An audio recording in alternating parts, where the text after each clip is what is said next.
Bienvenidos a esta última entrega del Cara a Cara semanal de Voz Populi, antes de esa Semana Santa que ustedes todos van a disfrutar en familia, esperemos que con buen tiempo, y en la playa, en el monte, cada uno como quiera. Bien, para este último programa, antes de la Semana Santa, hemos reservado un tema que ha pasado relativamente desapercibido, pero que se ha conocido esta semana: la renta per cápita de España y del resto de los países europeos a cierre de 2022.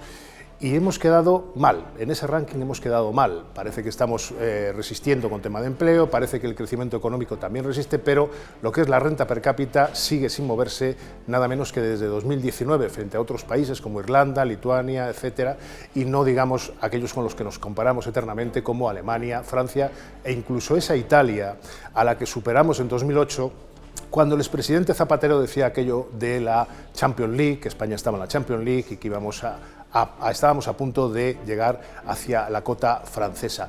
Para hablar de este misterio de por qué estos 4 años, digamos, han pasado en blanco en cuanto al crecimiento del conjunto de la economía, tenemos a alguien que sabe mucho de eso.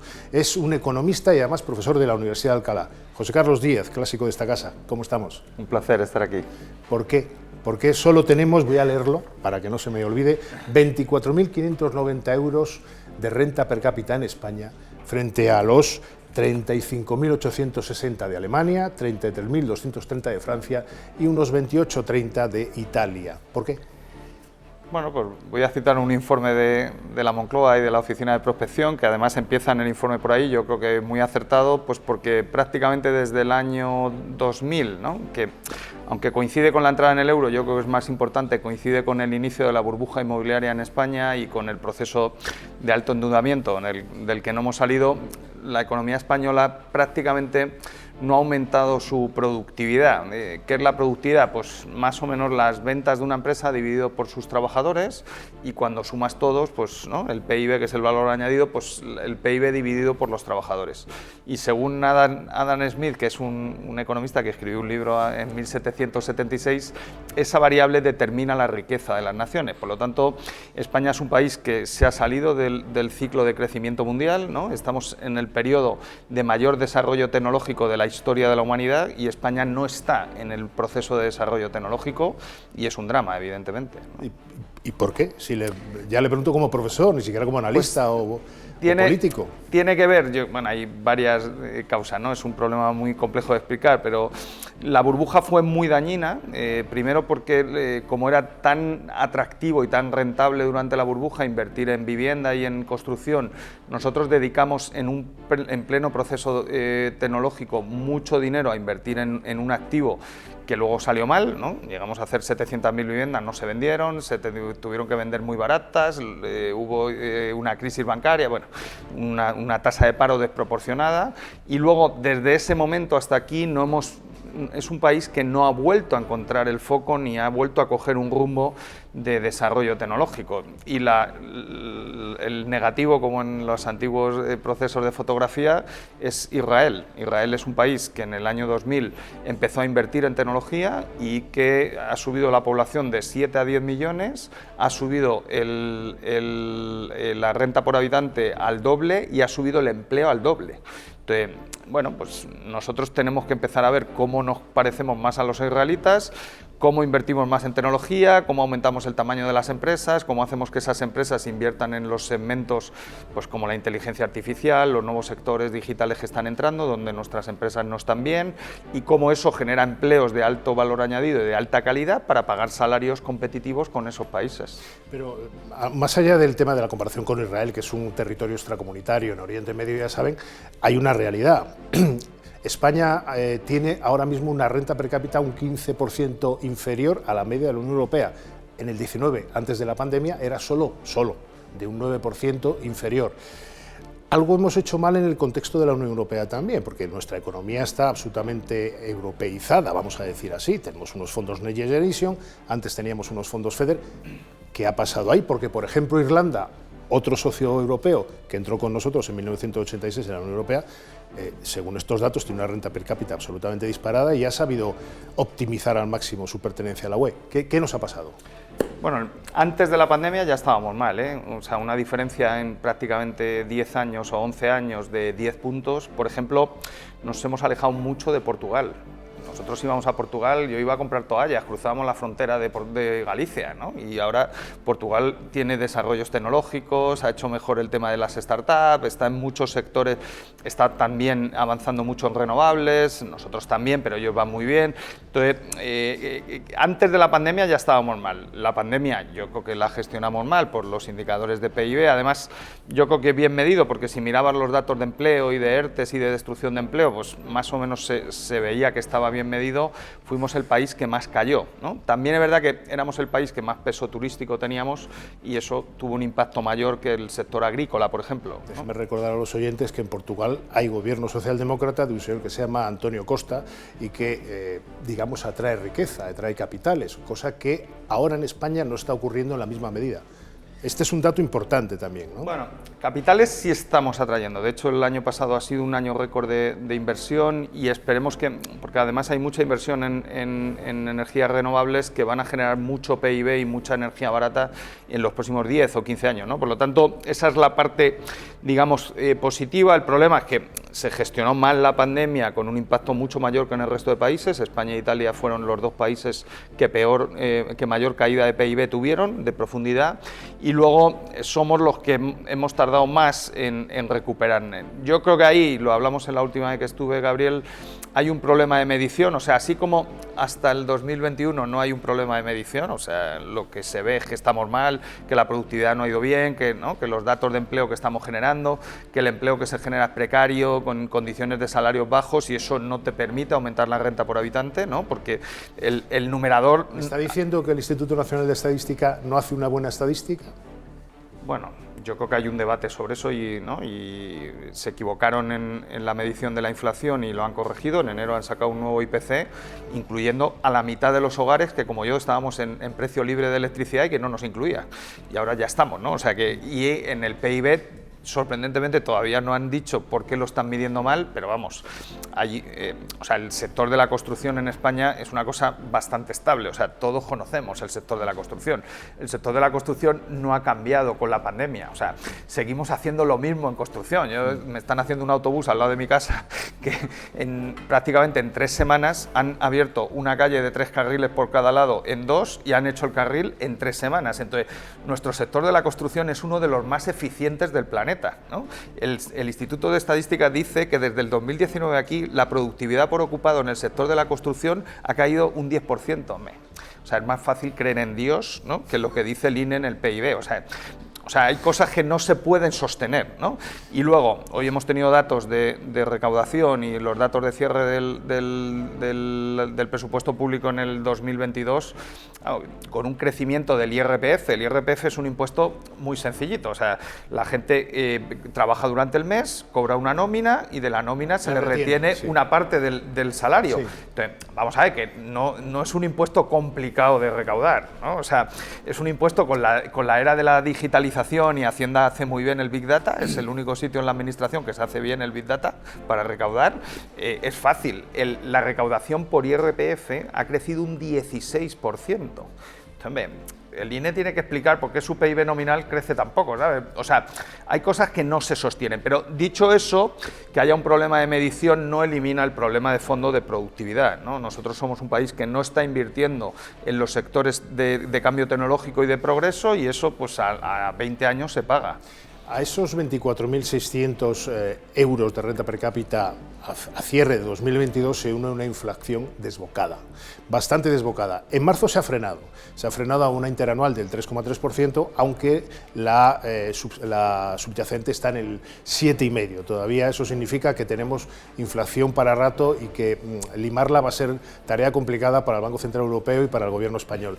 Mi pregunta es, ¿somos más pobres o mucho más pobres? Es decir, ¿es la tormenta perfecta para el español medio en la medida en que baja su renta per cápita, tiene una cesta de la compra más cara y la hipoteca además son 200-300 euros más al mes? ¿Euros? Sí, la inflación es un impuesto, evidentemente, y que es un impuesto que afecta por igual, entonces afecta mucho más a las rentas bajas, porque la tasa impositiva es la misma. Por ejemplo, en el IRPF que hemos dicho antes, las rentas bajas no pagan y las rentas medias bajas pagan muy poco y las rentas altas pagan mucho. En la inflación no, ¿no? Tú, o sea, la botella de leche o el litro de aceite vale lo mismo, o sea, tengas una renta muy alta o tengas una renta muy baja. Entonces, cuando tienes una renta muy baja y sube el aceite, pues te afecta más, ¿no? Entonces, hemos pasado un año 2022 muy malo en términos de inflación, con una crisis muy compleja, primero por la guerra y por la energía, y segundo por una sequía histórica en toda Europa, no solo en España, que ha hecho una subida de alimentos muy importante. Entonces, lo que sí, dicho eso, ¿no?, que ha sido un año muy complicado, primero,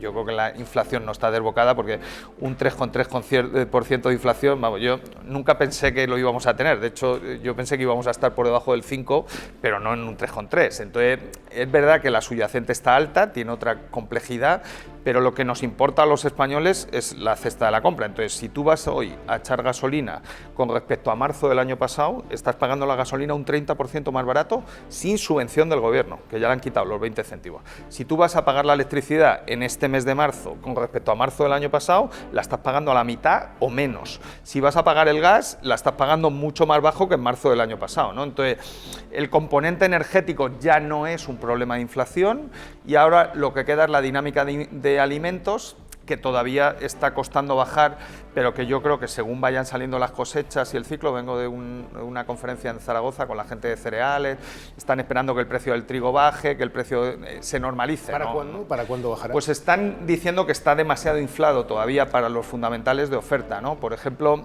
el trigo que está saliendo es trigo ruso principalmente a través del canal que han abierto de Ucrania, pero eso todavía no se está reflejando todo lo que deberían los precios. Entonces, me voy a anticipar, pero vamos, en agosto del año pasado, que hubo un brote de inflación muy fuerte de energía y de alimentos, deberíamos ver la inflación en toda Europa muy baja este mes de agosto. El BCE está esperando un 3, yo creo que vamos a estar muy cerca de 0 en el mes de agosto, salvo que vuelva a haber otro tema de sequía o de complicaciones, ¿no? Y en ese escenario, la inflación dentro de que ha sido un año duro no es un problema, ¿no? El problema es en Argentina, que estuve el otro día con un amigo, que tienen un 100% sostenido arriba, ¿no? Eso es un problema de inflación. Nosotros ahora mismo tenemos una inflación razonable. Por ejemplo, si quitas los alimentos en la inflación subyacente... Es mucho quitar, ¿eh? Bueno, mucho quitar. Pero la inflación de servicios, que es el 70% del PIB, que es la que de verdad refleja los salarios y la dinámica de una economía, ¿no?, porque los alimentos tienen la sequía,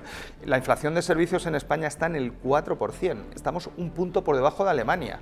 O si yo cuando estudiaba, Gabriel, en la universidad, me dicen que España va a tener una inflación de servicios un punto por debajo de Alemania, yo le habría llevado al psiquiátrico al profesor y le habría dado medicación, ¿no? Entonces, o sea que dentro de la complejidad, ¿no?, yo creo que queda el tema de la sequía, que ya va más asociado a cambio climático y a problemas más graves y que van a ser recurrentes, o sea que nos tenemos que acostumbrar a esta volatilidad en los precios de los alimentos. Y luego la parte energética, llegamos a tener el gas por encima de 300 euros el megavatio y el gas está a 40. Entonces, 40 sigue siendo más alto que en el 19, que estaba al 20, ¿no?, pero ya no. Es una subida de gas razonable, o sea, los salarios se van a adecuar y van a poder a lo largo de este año adecuarse. A los alimentos no, hasta que el alimento no empiece a bajar a niveles del 4 o el 5% de inflación, pues seguirá siendo un problema. Yo le confieso que respecto a otros países europeos, como esa Irlanda que les he mencionado antes, que se adhirió a la Unión Europea en 1986, hace la friolera de 37 años ya, siento una cierta envidia, ¿no?, porque era un país pobre, históricamente pobre, con unas hambrunas importantes por la patata, etcétera, y ahora nos superan casi todo. Es cierto que tiene muchas sedes tecnológicas y grandes compañías americanas que tienen su sede europea allí, ¿no? Y otros países como los bálticos, Letonia, Estonia y Lituania, también nos han pasado. Entonces, la pregunta que me queda es, ¿qué hemos hecho mal en estos 37 años? Bueno, comentabas lo de Irlanda, yo fui a estudiar inglés a Dublín en el verano del año 89 y yo estaba en una casa de una familia rodeado de una granja de vacas donde se ordeñaba las vacas y se vendía la leche sin control sanitario. O sea, mi familia... En el norte de España hasta hace 30 mi abuela es del años. occidente asturiano y yo he visto eso. Vamos, que en el pueblo de mi abuela se hacía eso. Entonces, yo estaba con un autobús de línea a 10 minutos del centro de Dublín. O sea, y ahora Irlanda es un centro tecnológico mundial. Entonces, la reflexión, ¿no?, como dicen los de Podemos, es que sí se puede, Gabriel, ¿no? ¿Qué hay que hacer? Pues concentrarte en sectores de alta tecnología, o por lo menos de tecnología media, formar a la gente muy bien en la universidad, y que esa gente que sale de la universidad se ponga a trabajar en empresas con un cierto tamaño. Yo ahora estoy lanzando un fondo de capital riesgo donde queremos potenciar esas empresas medianas que tienen potencial para crecer, y en ese segmento los salarios son el doble que en las empresas pequeñas, ¿no? ¿Por qué es tan difícil, José Carlos, cambiar la economía española? Porque llevo años, imagino que ustedes también, escuchando, o décadas, España tiene que cambiar el modelo productivo. No puede ser solo sol y playa, no podemos ser un país de camareros, se dice de forma despectiva, pero la de camarero es una profesión tan honrosa como cualquier otra. ¿Qué hay que hacer para cambiar ese modelo?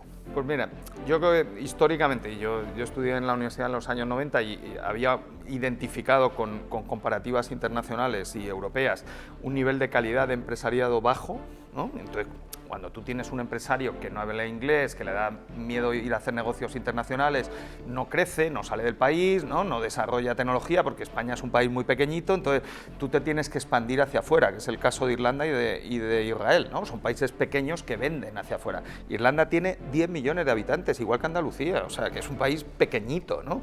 Y miran al exterior. Nosotros, yo creo que, y esa es mi percepción, y estoy ahora muy en ese foco, ¿no? Estamos hablando del 1 o el 2% de las empresas españolas, pero yo ahora sí estoy viendo una gran calidad empresarial en ese segmento, en el resto, y en ese segmento también tenemos buen capital humano, ¿no? ¿Qué creo que nos falta ahora? Pues ese segmento de capital que yo voy a aportar, un mercado de capitales donde empresas que pueden crecer y que crecen, cuando van a buscar un ticket de financiación de 5, 10, 15 millones de euros, en España no lo encuentran y se tienen que ir a Estados Unidos, se tienen que ir a Israel, se tienen que ir a Londres o a Berlín. ¿Los fondos Next Generation?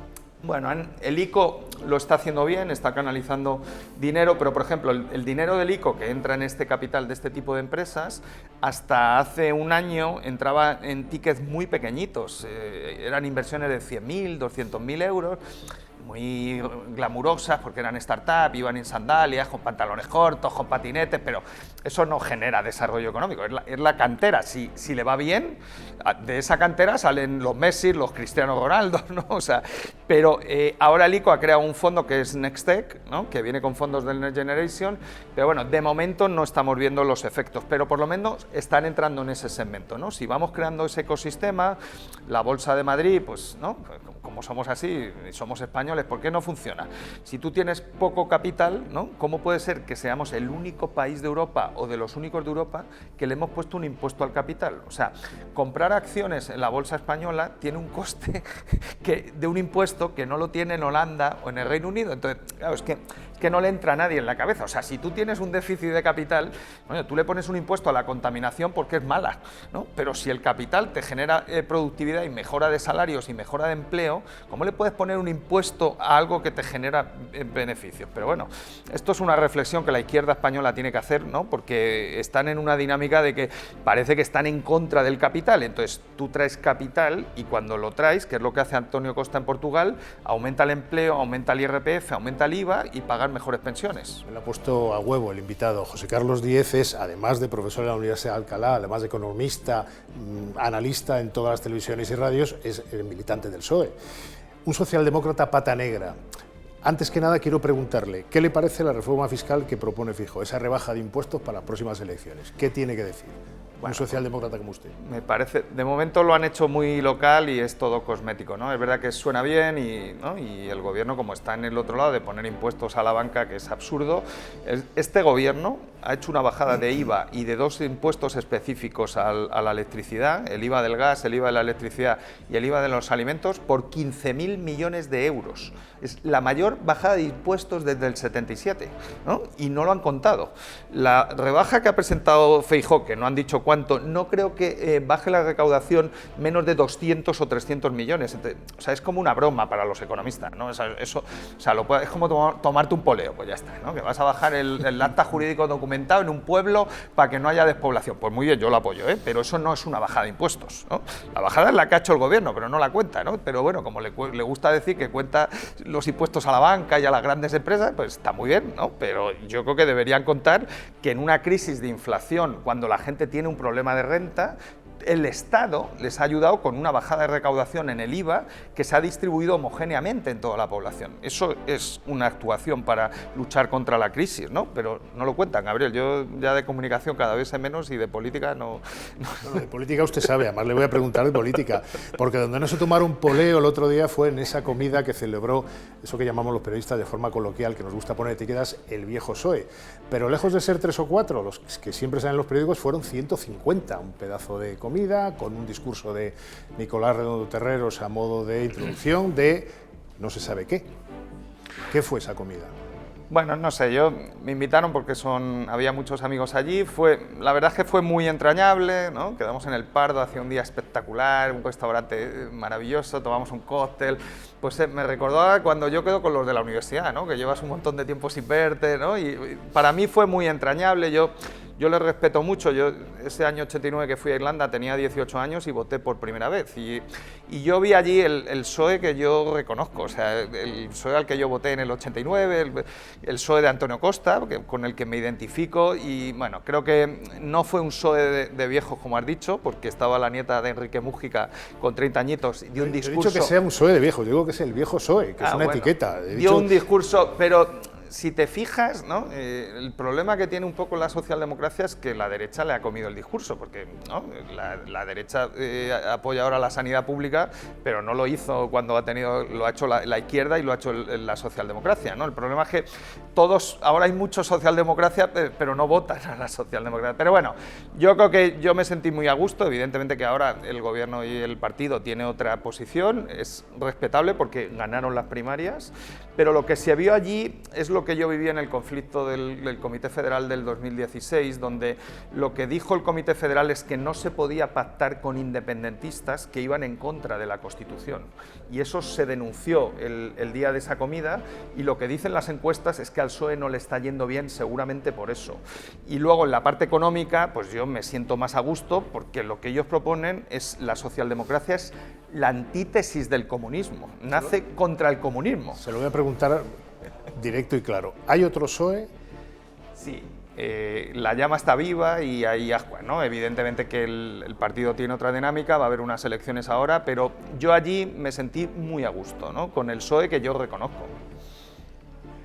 Bueno, pues nos quedamos con la incógnita, nos quedamos con esa incógnita de qué es ese otro PSOE. Veremos, va a haber muchas semanas y muchos meses a lo largo de este 2023 para analizar qué es ese PSOE.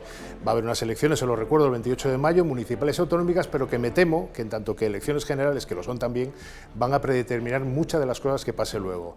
José Carlos Díez, encantado de haberle tenido aquí, es su casa y bueno, le llamaremos las veces que haga falta. Un placer, como siempre. Y a ustedes nada, despedirles, que pasen una muy buena Semana Santa y nos vemos la semana siguiente, recuerden.